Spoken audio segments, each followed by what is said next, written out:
Parce que pour les gens qui ne savent pas, lundi, et heureusement d'ailleurs, la famille a eu beaucoup de chance, c'est bien pour eux.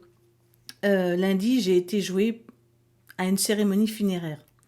Ce qui est quelque chose qui pourrait être d'actualité, puisque voilà, c'est la Toussaint, qui n'était pas prévu. Bien évidemment, on m'a sollicité le vendredi pour le lundi, avec tout ce que ça implique. Et du coup, je voulais vous partager un peu comment ça s'était passé, puisque moi j'ai mis en place, etc. Je l'ai écrit, j'ai écrit pas mal de choses hein, dans mon petit cahier pour pas oublier. Donc, ce que je voulais aujourd'hui partager avec vous, comme je le disais, je vais y arriver. Hein, c'était un petit peu de l'expérience de jouer dans des expériences particulières qui sont que donc lundi, juste avant la tempête, ça a été un petit miracle de la vie. De la mort, on va dire ça comme ça. Et ce lundi, j'ai été jouer à l'église de la Sainte-Croix au Conquet, qui est une ville vraiment très jolie et tout, pour le dernier voyage d'une dame. Et ça a été une expérience très intéressante. À savoir que moi, c'est pas la première fois que je fais des enterrements, mais ça faisait très longtemps que j'avais pas fait ça. Là, je lis mes notes hein, pour que on puisse vraiment en discuter. Avant de vous parler un petit peu de lundi, comment j'ai préparé cet événement-là, dans le passé, je dis dans le passé, c'est-à-dire avant le Covid, c'est un peu comme ça, j'avais eu trois occasions de jouer à des enterrements. Une des occasions, c'était en fait un souhait d'une personne qui voulait que lorsque le cercueil arrive au cimetière, je sois là pour jouer des musiques celtiques.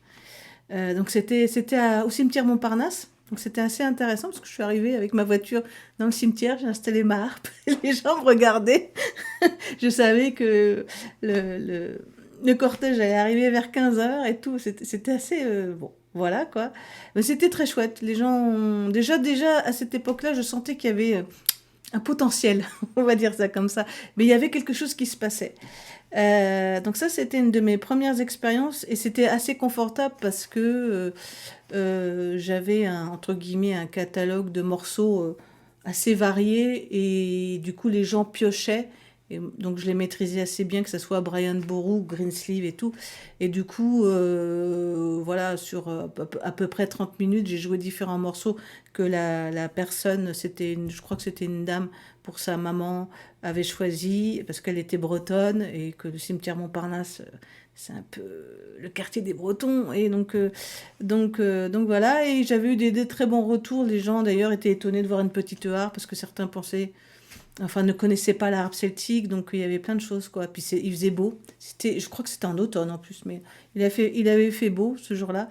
Et puis l'autre expérience, alors là, qui est assez émouvante, j'avais été en Allemagne voir une de mes élèves et elle m'avait invité chez elle, donc c'était vraiment à la frontière entre Strasbourg et l'Allemagne. Alors, je ne me rappelle plus de la ville, mais c'était vraiment du côté allemand, mais vraiment frontière.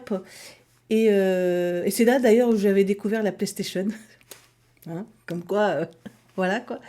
Et pendant mon séjour, en fait, elle a reçu un coup de téléphone et en fait, elle a appris qu'un de ses meilleurs amis était décédé et qu'il allait être enterré quelques jours après. Et pendant la conversation, elle m'a annoncé qu'en fait, ce monsieur aimait beaucoup ma musique et que la famille de ce monsieur avait appris que j'étais pas très loin et m'a demandé d'aller jouer pour ce monsieur.